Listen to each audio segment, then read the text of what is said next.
I just wanted to give a little sympathy to the patients that are out and they've already lost multiple teeth, are in the process of losing all of their teeth. A lot of people don't know where they can go to actually have more advanced problems solved.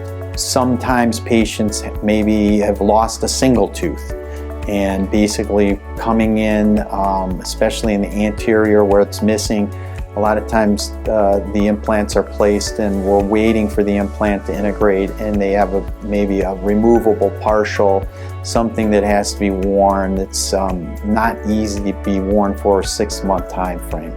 We know with treatment today we can actually remove the tooth if it's cracked, place the dental implant in the same day, and actually if the implant is tight, that we could actually place a healing crown on that so you don't have to be without that tooth during that 6-month time frame. That's a big advancement since the early 90s. We used to take the tooth out, let it heal, put the implant in, let it heal, then come back and actually do the actual abutment and crown on that. So it took about 8 to 10 months.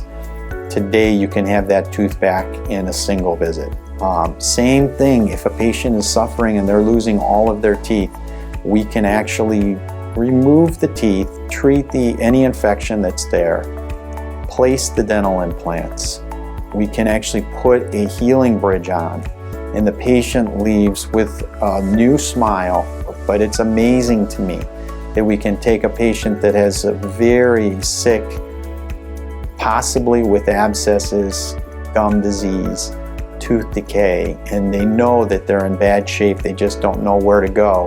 And actually that treatment can be done in one day.